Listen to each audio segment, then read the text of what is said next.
Selamat pagi, salam sejahtera. Terima kasih karena bersama dengan saya di Nazilin Unity Channel. Ini satu lagi pendedahan luar biasa yang pastinya Anda tak pernah tahu.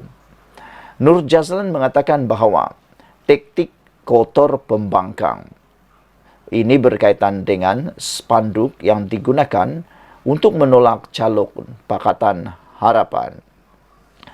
Ketua UMNO Pulai Nur Jazlan Mohammed menolak dakwaan kononnya berlaku penolakan daripada cawangan UMNO di bawah bahagiannya terhadap calon BNPH Pulai Suhaizan Kayat. Ini selepas tersebar gambar spanduk yang didakwa muncul di lokasi tidak dikenal pasti di Pulai menjelang hari penamaan calon hari ini menyatakan, kami calon-calon UMNO bahagian Pulai menolak calon Pakatan Harapan. Bagaimanapun Nur Jazlan yang juga timbalan yang di-Pertua Dewan Negara memberitahu, Malaysia kini spanduk itu cuma taktik kotor oleh lawan mereka. Saya anggap perbuatan menaikkan banner dan mengambil gambar untuk diviralkan dalam media sosial itu adalah perbuatan daripada pihak pembangkang, kata beliau lagi. Taktik kotor yang sepatutnya tak digunakan, kata anggota Majlis Tertinggi UMNO itu ketika ditemui Malaysia kini pada majlis di Pulai bersama Presiden UMNO Ahmad Zahid Hamidi, Suhaizan dan Jentera Pilihan Raya BN malam tadi. Kalau betul ada penolakan dari cawangan-cawangan saya, akan ada ketua cawangan yang buat sidang akbar dan sebagainya. Tapi tak ada jelas Nur Jazlan yang juga bekas ahli parlimen Pulai. Jadi saya anggap benda ini sebagai satu perkara palsu dan taktik kotor oleh pembangkang, katanya lagi. Pada pilihan raya kecil ini, Suhaizan dijangka menentang calon PN Zulkifli Jaafar dan sekurang-kurangnya seorang calon bebas di kerusi parlimen itu yang kosong berikutan kematian penyandangnya, pemimpin amanah Allahyarham Salahuddin Ayub. Nur Jazlan pernah bertanding menentang Allahyarham Salahuddin dan Loh Kah Yong daripada PN dalam pertembungan 3 penjuru pada PRU 15 lalu. Susulan kerjasama politik selepas PRU 15 dan dengan PH dan parti lain yang kini dalam kerajaan, BN mengumumkan akan memberi laluan kepada amanah untuk mempertahankan kerusi itu. Sekian dulu untuk kali ini. Jangan lupa tinggalkan komen anda untuk isu kali ini. Saudara-saudara sekalian, pertarungan dalam pilihan raya seringkali menggunakan teknik yang kotor. Tidak dapat dinafikan kerana itu ialah teknik untuk nak menang semata-mata. Tapi apakah itu akan menjadi ikutan? Tak tahulah. Terpulang kepada anda. Sekian dulu untuk kali ini. Jangan lupa tinggalkan komen anda. Bye-bye. Selamat pagi, salam sejahtera. Terima kasih kerana bersama dengan saya di Nazilin Unity Channel. Dalam pilihan raya, pastinya pelbagai senjata, pelbagai kekuatan, pelbagai isu ditimbulkan dan dipamerkan hanya dengan satu niat, yaitu menang, menang dan menang. Tetapi yang menariknya ialah ada beberapa parti maupun gabungan yang sanggup melakukan apa sahaja semata-mata untuk mendapatkan kemenangan. Mereka atau tidak memperdulikan apakah kaedah, apakah cara itu akan menimbulkan kesan jangka panjang atau tidak, tetapi tetap dilakukan demi untuk mendapatkan kemenangan. Ini semua didedahkan oleh Datuk Seri Anwar Ibrahim pada kali ini, pagi ini. Apabila Datuk Seri Anwar Ibrahim menyatakan bahawa kita bertarung dengan fitnah dan hasutan, kata Datuk Seri Anwar Ibrahim, merujuk kepada pilihan raya. Saudara-saudara sekalian, Perdana Menteri Datuk Seri Anwar Ibrahim menyifatkan suasana pilihan raya ketika ini adalah lebih rumit berbanding kebiasaan kerana berlakunya perbuatan menyebarkan kebencian dan prasangka yang berterusan. Pengerusi Pakatan Harapan PH itu berkata, keadaan tersebut menyebabkan Kerajaan Perpaduan terpaksa bertarung dengan ancaman fitnah dan asakan polemik yang boleh mengganggu-gugat hak serta keselamatan orang Melayu. Kita kini bertarung dengan fitnah, kata Datuk Seri Anwar Ibrahim. Pertarungan ini lebih rumit kerana ada hasutan serta mencungkil naluri batin dan bukannya berdasarkan pertimbangan rasional. kata beliau semasa berucap pada sesi perjumpaan bersama Jentera Pilihan Raya Kerajaan Perpaduan di Iskandar Putri hari ini.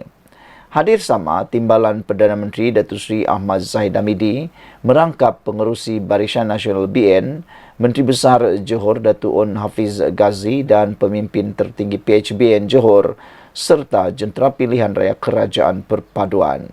Anwar berkata, dalam tempoh 8 bulan mentadbir negara, Kerajaan Perpaduan berjaya mengangkat martabat Malaysia dan menangani pelbagai isu termasuk kemiskinan, tata kelola serta memulihkan kembali ekonomi negara.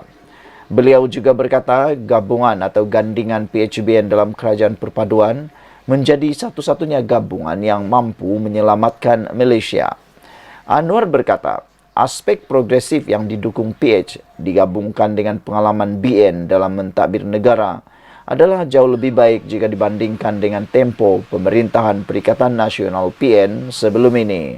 Dengan pengalaman rakan-rakan BN dan aspek progresif PH, bagi saya gabungan ini adalah satu-satunya wadah dan wahana untuk selamatkan Malaysia ketika ini, kata Anwar Ibrahim pada majlis yang dihadiri lebih 500 jentera parti dalam Kerajaan Perpaduan sempena pilihan raya kecil PRK Pulai dan Dewan Undangan Negeri Simpang Jeram. Pilihan raya itu diadakan susulan kematian penyandangnya, Datuk Seri Salahuddin Ayub yang juga Menteri Perdagangan Dalam Negeri dan Kos Sara Hidup pada 23 Julai lepas. Suruhanjaya Pilihan Raya menetapkan hari ini sebagai hari penamaan calon dan 9 September depan sebagai pengundian bagi kedua-dua kerusi. Sekian dulu untuk kali ini. Jangan lupa tinggalkan komen anda untuk isu dan tajuk panas pada pagi ini.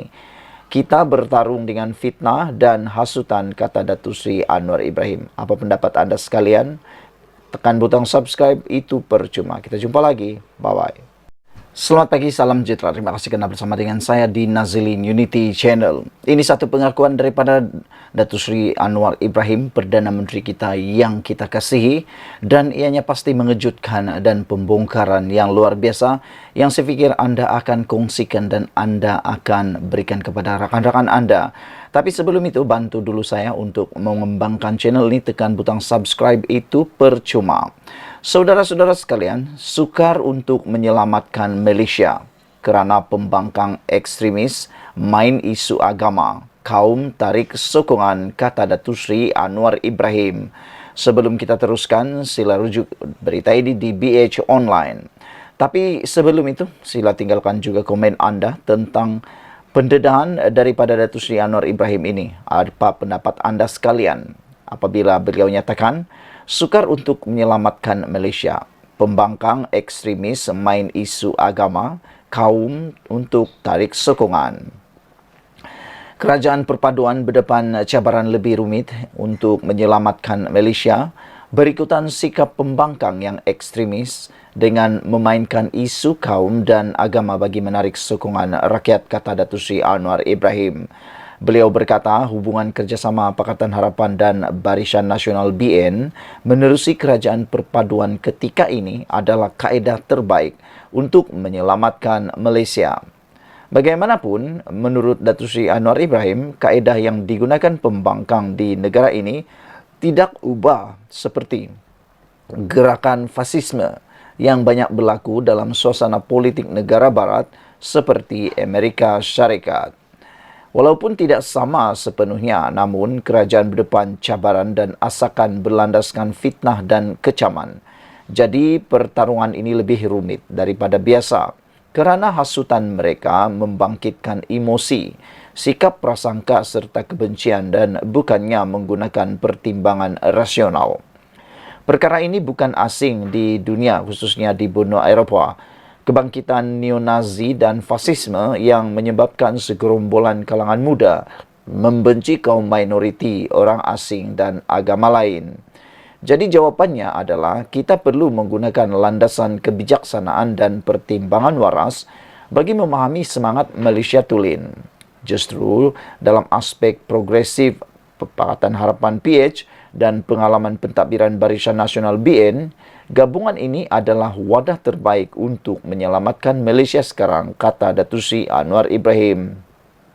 Hadir sama Timbalan Perdana Menteri Datuk Seri Ahmad Zahid Hamidi dan Menteri Besar Datuk On Hafiz Ghazi. Sementara itu, Anwar yang juga Menteri Kewangan menjelaskan pentadbirannya komited dalam memastikan hak masyarakat Melayu dan Bumiputera sebagai golongan majoriti di negara ini kekal terjamin.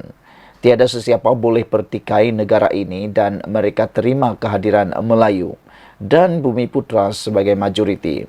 Sebab itu, bahasa, agama dan hak istimewa Melayu dalam kerajaan perpaduan jelas dan tidak akan dimungkiri.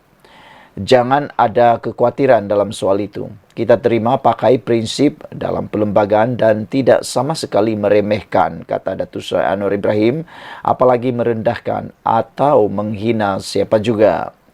Malah, kita santuni dan anggap semua kaum dan agama di Malaysia sebagai satu pasukan keluarga untuk selamatkan Malaysia, kata Datuk Seri Anwar Ibrahim.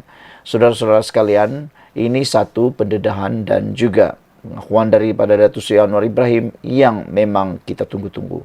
Sekian dulu untuk kali ini. Jangan lupa tinggalkan komen anda, tekan butang subscribe. Kita jumpa lagi. Bye-bye. Selamat malam, salam sejahtera. Terima kasih kerana bersama dengan saya di Nazilin Unity Channel. Tidak malukah atau tak rasa malukah Muhyiddin bila menantunya kini buruan Interpol? Macam mana nak jadi Perdana Menteri semula?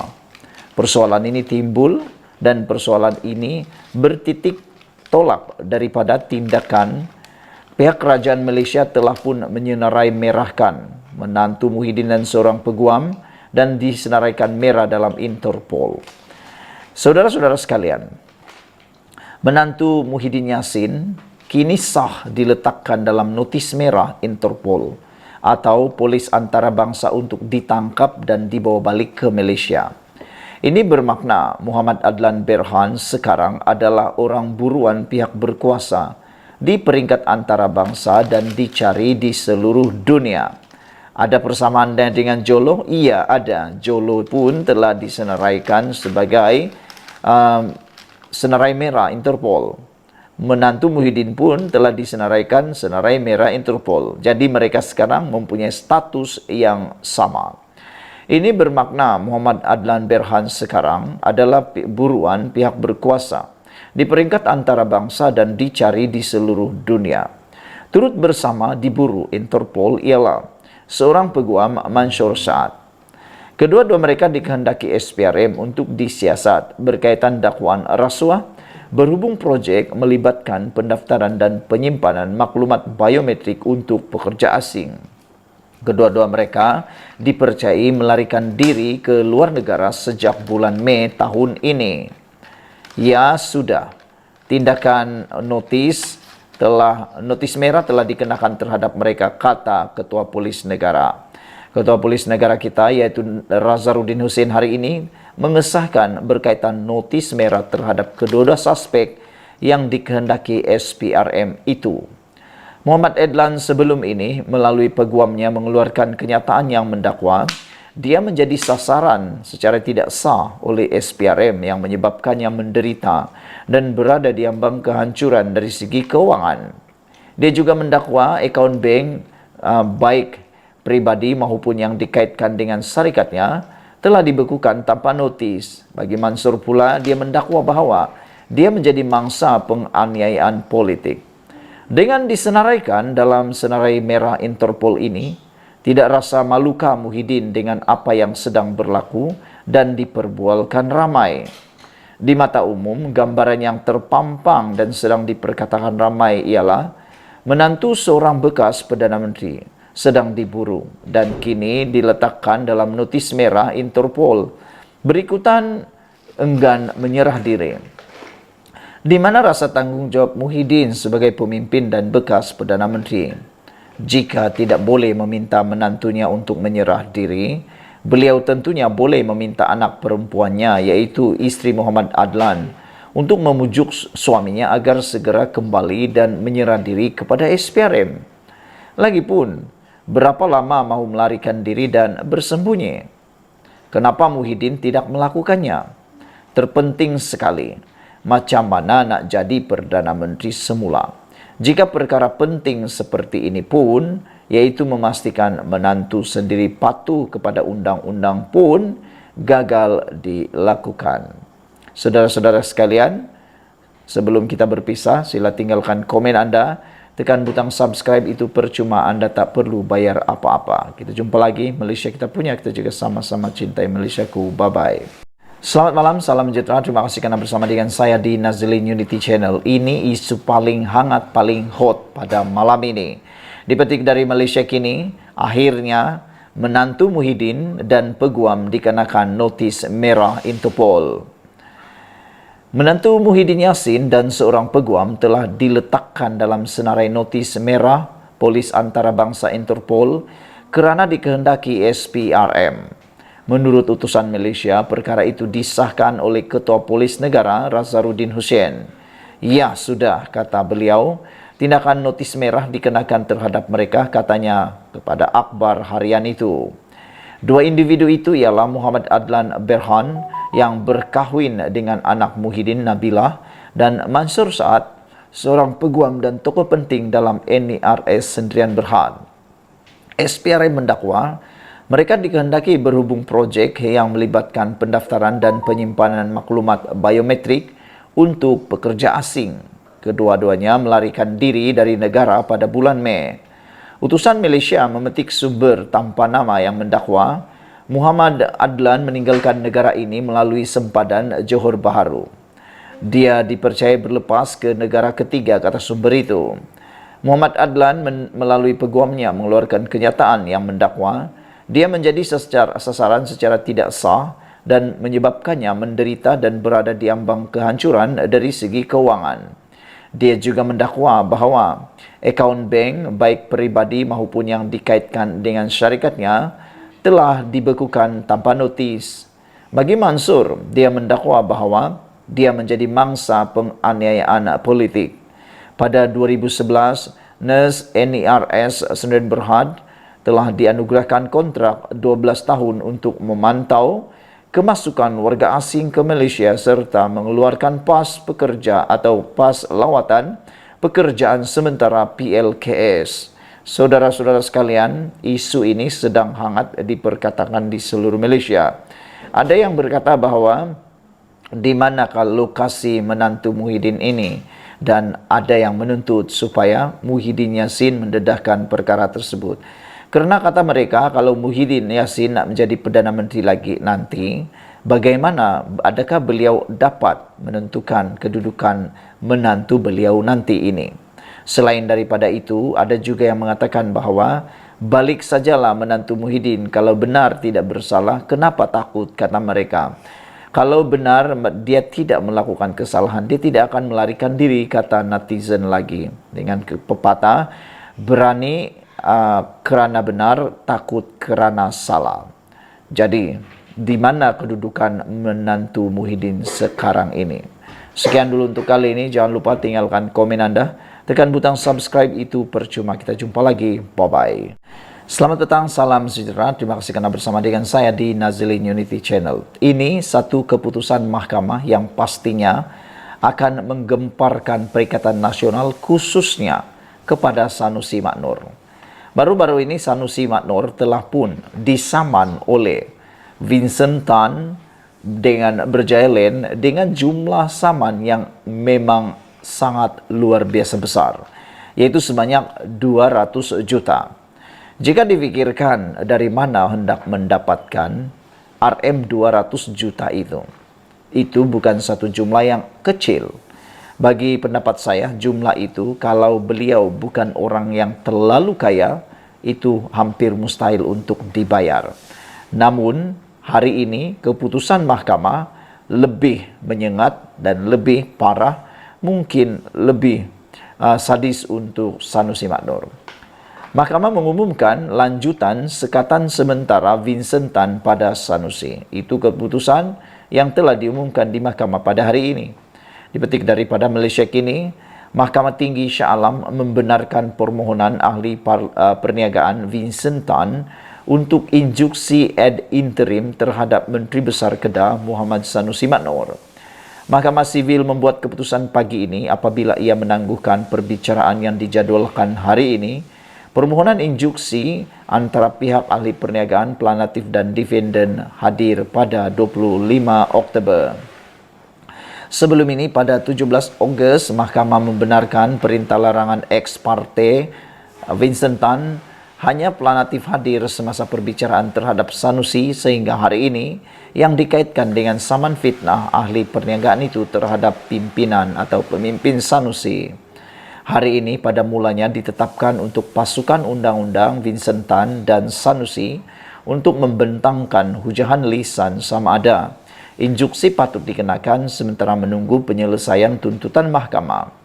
Ketika dihubungi pagi ini, peguam bela ahli perniagaan itu, Chua Kia Lin, berkata bahawa pasukan undang-undang Sanusi berhasrat untuk menentang permohonan injuksi dan memerlukan lebih masa untuk memfailkan afidavit dan hujahan bertulis mereka. Memandangkan kami planatif tidak mempunyai bantahan terhadap perkara itu, mahkamah menetapkan tarikh perbicaraan antara bahagian pada 25 Oktober. Dalam pada itu, mahkamah juga telah memberikan injuksi ad interim sementara menunggu pelupusan penuh injuksi inter parte, kata Chuar.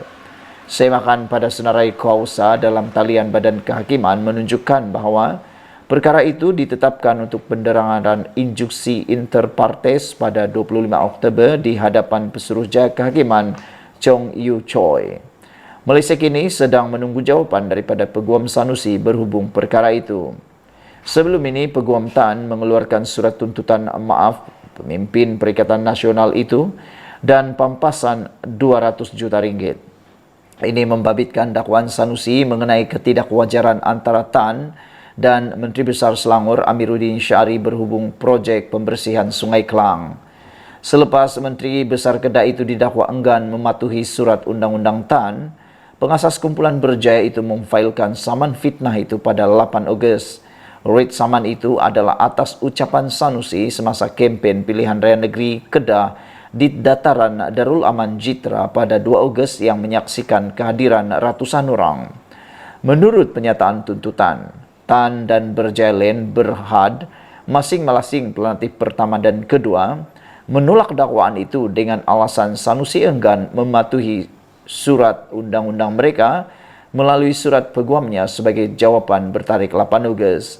Planatif mendakwa bahawa bukan sahaja dakwaan itu tidak berasas dan tidak benar, tetapi juga diucapkan dan disebarkan dengan niat jahat untuk matlamat politik. Tan dan syarikat itu mendakwa Sanusi tidak mengambil langkah munasabah untuk mengesahkan kebenaran dakwaan itu sebelum melafazkannya semasa ucapan. Mendakwa defendant mahu mendapatkan publicity murahan dan sensasi untuk keuntungan peribadi atau pilihan raya.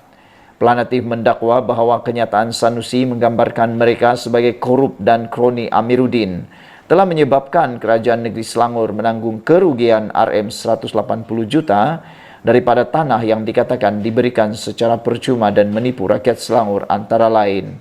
Selain pelbagai ganti rugi, Tan dan Berjaya Len memohon injuksi untuk menghalang Sanusi daripada terus mengulangi kenyataan yang didakwa berunsur fitnah itu. Planatif juga menuntut faedah 5% ke atas sebarang jumlah penghakiman yang diberikan, kos dan atau apa-apa relief yang lain difikirkan sesuai oleh mahkamah. Sekian dulu untuk kali ini. Jangan lupa tinggalkan komen anda, tekan butang subscribe, itu percuma. Kita jumpa lagi. Bye-bye. Selamat malam, salam sejahtera. Terima kasih kerana bersama dengan saya di Nazilin Unity Channel. Ini satu lagi kemenangan besar buat rakyat Malaysia yang telah diumumkan oleh Perdana Menteri Anwar Ibrahim. Adakah dengan ini Datuk Seri Anwar Ibrahim akan lebih mendapat kepercayaan daripada rakyat? Hari ini Anwar Ibrahim telah mengumumkan dana tambahan RM30 juta untuk menaik taraf laluan Gerik Jeli. Perdana Menteri Datuk Seri Anwar Ibrahim hari ini mengumumkan peruntukan tambahan sebanyak 30 juta ringgit bagi menaik taraf Jalan Raya Timur Barat yang menghubungkan Gerik dan Jeli. Beliau yang juga Menteri Kewangan berkata, peruntukan tersebut adalah sebagai tambahan peruntukan penyelenggaraan jalan itu yang dianggarkan sebanyak Rm80 juta sehingga Rm100 juta. Terdapat banyak permohonan peruntukan bagi penyelenggaraan jalan di seluruh negara. Dan saya akan mengkajinya dalam belanjawan madani kedua yang akan dibentangkan pada Oktober, kata Datuk Seri Anwar Ibrahim. Tetapi hari ini saya boleh meluluskan tambahan Rm30 juta untuk perbaiki jalan, kata Datuk Seri Anwar Ibrahim dalam ucapan ketika melancarkan kempen My Jalan Kementerian Kerja Raya KKR di Gerik, Lapur bernama. Turut hadir Menteri Kerja Raya Datuk Seri Alexander Nantan Linggi dan Menteri Besar Perak Datuk Seri Saarani Mohamad. Untuk rekod, sebelum ini Alexander mengumumkan peruntukan awal Rm30 juta daripada KKR bagi menaik taraf dan menyelenggara laluan tersebut. Sementara itu, dalam satu hantaran di Facebook Anwar sebentar tadi, beliau menyifatkan jumlah peruntukan tersebut pastinya memberi impak besar kepada pembangunan infra di kawasan berkenan untuk dimanfaatkan kepada pengguna jalan raya. Katanya, kerajaan perpaduan sentiasa prihatin dalam keluh kesah rakyat serta memahami keinginan rakyat untuk memiliki kemudahan asas, yaitu jalan raya yang selesa dan selamat. Saudara, sejak jadi Perdana Menteri, Datuk Seri Anwar Ibrahim telah memberikan pelbagai inisiatif untuk kebaikan rakyat semua. Salah satunya ialah beliau juga telah pun menambah beberapa projek, termasuk cuba membantu memperbaiki bekalan air bersih di Kelantan. Namun demikian, adakah tindakan itu tidak mencukupi sehingga hanya 2 kerusi yang mampu dimenangi oleh Pakatan Harapan BN di Kelantan. Diharap dengan peruntukan-peruntukan yang disalurkan oleh Kementerian Keuangan melalui Datuk Seri Anwar Ibrahim ini mampu menangi hati rakyat. Sekian dulu untuk kali ini. Jangan lupa tinggalkan komen Anda, tekan butang subscribe. Kita jumpa lagi. Bye-bye. Selamat malam, salam sejahtera. Terima kasih kerana bersama dengan saya di Nazilin Unity Channel. Beberapa hari selepas LHDN membekukan akaun Hamzah Zainuddin dan keluarganya, hari ini Hamzah Zainuddin tampil memberikan kata atau komen tentang perkara tersebut. Sebelum saya teruskan ulasan dan pendedahan pada petang ini, jangan lupa tinggalkan komen Anda, tekan butang subscribe. Tekan butang subscribe itu percuma, Anda tak perlu bayar apa-apa. Baiklah, kemarin kita digemparkan dengan satu isu yang luar biasa, yaitu akaun Hamzah Zainuddin dan keluarganya telah pun dibekukan oleh LHDN. Kononnya LHDN membekukan akaun tersebut ada kaitan dengan siasatan SPRM baru-baru ini. Namun demikian, yang lebih mengejutkan kita ialah apabila Hamzah Zainuddin tampil membuat pengakuan, tampil membuat pencerahan yang kita tunggu-tunggu. Walau bagaimanapun, sejauh mana kita boleh meyakini pendedahan dan pencerahan serta pengakuan daripada Hamzah Zainuddin ini terpulang pada Anda. Sila tulis dalam ruangan komen Anda. Hamzah Zainuddin kata akaun yang dibeku adalah atas arahan pemimpin politik tertinggi kerajaan. Ada netizen yang mula memberikan komen. Mereka kata asal saja ahli politik yang disiasat SPRM atau dibekukan. Balik-balik jawapannya ialah ada orang yang mengarahkan pembekuan. Itu yang seringkali berlaku. Padahal kalau orang biasa, tiada pula masalahnya. Saudara-saudara, Ketua Pembangkang Hamzah Zainuddin mengesahkan lembaga hasil dalam negeri LHDN telah membekukan akaun miliknya dan istrinya semalam. Hamzah yang merupakan Setiausaha Agung Bersatu itu mendakwa pembukaan itu berpunca daripada tekanan dan campur tangan pemimpin-pemimpin politik tertinggi Kerajaan Persekutuan. Pembekuan ini yang kemudiannya disebarkan kepada media merupakan usaha terdesak kerajaan pimpinan Anwar Ibrahim untuk terus menekan pimpinan PN yang semakin mendapat kepercayaan rakyat, kata Hamzah Zainuddin lagi. Ia juga satu taktik kotor yang berterusan bagi mencipta persepsi buruk terhadap Perikatan Nasional, terutama selepas sokongan majoriti rakyat beralih kepada PN yang memenangi 146 daripada 245 kerusi DUN baru-baru ini. Katanya dalam kenyataan hari ini. Semalam, Pembekuan itu dilaporkan berkaitan dengan siasatan SPRM yang sedang dijalankan terhadapnya. Hamzah berkata pendakwaan politik terhadapnya serupa seperti kes melibatkan pengerusi Perikatan Nasional Muhyiddin Yassin yang kini berdepan 4 pertuduhan salah guna kuasa berkaitan projek Jana Wibawa ketika dia menjadi Perdana Menteri. Pada 15 Ogos lalu, Mahkamah Tinggi melepas dan membebaskan Muhyiddin daripada 4 pertuduhan itu. Namun, 3 pertuduhan di bawah Seksyen 4 dalam kurungan 1 Akta Pencegahan Pengubahan Wang Haram, Pencegahan Pembiayaan Keganasan dan Hasil daripada Aktiviti Haram 2001 terhadap Muhyiddin Yassin masih lagi kekal. Hamzah Zainuddin juga berkata dia pasti ada banyak lagi tindakan politik akan diambil terhadapnya dan pemimpin PN lain dalam masa terdekat. Kezaliman kerajaan PHBN ini tidak akan menghentikan perjuangan saya, kata Hamzah Zainuddin lagi. Sementara itu, Hamzah Zainuddin berkata dia telah menyerahkan surat tuntutan kepada kerajaan SPRM dan Ketua Pesuruhjaya SPRM Azam Baki. Peguam saya sedang menyediakan kertas-kertas tindakan untuk tujuan memulakan tindakan mahkamah terhadap SPRM, Ketua Pesuruhjaya SPRM dan kerajaan kerana mengheret nama saya dalam kes pendakwaan yang tiada kena mengena dengan saya, kata beliau lagi. Sekian dulu untuk kali ini. Ikuti terus ulasan selepas ini. Jangan lupa tinggalkan komen Anda, tekan butang subscribe. Kita jumpa lagi. Bye-bye. Selamat petang, salam sejahtera. Terima kasih kerana bersama dengan saya di Nazilin Unity Channel. Isu hangat petang ini datang daripada Harapan Daily. Perikatan Nasional Kerajaan gagal berkuasa pun sebab peralatkan nama Islam. Itu kata pengarah komunikasi Amanah Nasional Khalid Samad. Apabila beliau kata Perikatan Nasional PN telah gagal mentadbir kerajaan negeri dan kerajaan persekutuan ketika berkuasa selama 33 bulan, namun ia berjaya ditutup dengan memperalatkan nama Islam. Sebelum kita teruskan ulasan pada petang ini, jangan lupa tinggalkan komen Anda dan bantulah saya. Tekan butang subscribe, itu percuma. Anda tak perlu bayar apa-apa. Dengan menekan butang subscribe, Anda mendapat ulasan terkini percuma daripada channel ini dan juga daripada rakan-rakan penganalisis politik yang lain, pemerhati politik yang lain, dan Anda dapat mengembangkan channel ini. Terima kasih atas bantuan Anda semua. Beliau berkata, Khalid Samad berkata, apabila kerajaan perpaduan di Selangor membentangkan prestasi sepanjang 5 tahun, ia sudah tidak lagi relevan disebabkan ada penyokong PN yang sudah didoktrin bahawa prestasi dan kecemerlangan kerajaan tidak penting. Apa yang penting, katanya, Perikatan Nasional yang kononnya mahu menyelamatkan Islam itu mesti kekal berkuasa biarpun gabungan itu terbukti gagal dalam pentadbiran mereka. Bila kita nak hadapi pilihan raya negeri di Selangor, kita nyatakan apa kejayaan kerajaan negeri, apa kebaikan yang dah dilaksana, tapi semuanya dah jadi tak relevan. Bagi orang-orang yang termakan dengan doktrin PN, prestasi kerajaan yang cemerlang semua tak penting.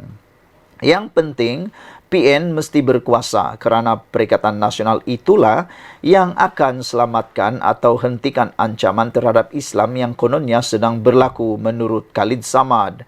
Dia hanya mampu menghasilkan, menurut Khalid Samad, dia hanya mampu menghasilkan persepsi, oh ini tak ikut Islam. Tapi apa Islam cadangkan, dia tak cakap pula. Dia tutup kegagalan Perikatan Nasional dengan memperalatkan Islam, kata Khalid Samad. Dia selubung Islam tu pada dia. Apa yang PN tak mampu buat dan gagal, mereka kata yang penting Islam selamat. Ini adalah satu corak pemikiran yang akan memundurkan umat Islam dan akan memundurkan bangsa Melayu, kata Khalid Samad dalam bicara Haji Khalid Samad di Facebook Jom Channel malam tadi. Pengerusi Amanah Kelantan itu juga meluahkan rasa khawatir apabila umat Islam selesa dengan kemunduran yang berlaku seperti masalah air, pembangunan dan pengangguran yang tinggi di Kelantan. Bila dia cakap dia parti Islam, sikapnya tidak menunjukkan sebegitu dan doktrinnya memundurkan umat Islam. Adakah itu yang kita inginkan? Soal Khalid Samad. Ada yang kata dunia ini tak penting. Yang penting kita fikir ialah akhirat. Tak payah pembangunan, buang masa. Jadi selagi mana umat Islam mempunyai kefahaman yang sebegitu, maka Perikatan Nasional akan menang dan inilah cabaran dihadapi Pakatan Harapan BN, ujar beliau lagi. Sebelum kita berpisah, sila tinggalkan komen Anda untuk isu dan ulasan Khalid Samad kali ini. Khalid Samad menyatakan Perikatan Nasional kerajaan gagal, berkuasa pun sebab peralatkan nama Islam. Sebelum kita teruskan, kata-kata yang paling menyengat daripada Khalid Samad ini ialah apabila Kerajaan Perpaduan di Selangor membentangkan prestasi sepanjang 5 tahun, ia sudah tidak lagi relevan disebabkan ada penyokong Perikatan Nasional yang sudah didoktrinkan dengan bahawa prestasi dan kecemerlangan kerajaan tidak penting. Apa yang penting, kata Khalid Samad, Perikatan Nasional yang kononnya mahu menyelamatkan Islam itu mesti kekal berkuasa biarpun gabungan itu terbukti gagal dalam pentadbiran mereka, kata Khalid Samad lagi. Sekian dulu untuk kali ini. Jangan lupa tinggalkan komen Anda, tekan butang subscribe. Kita jumpa lagi. Bye-bye.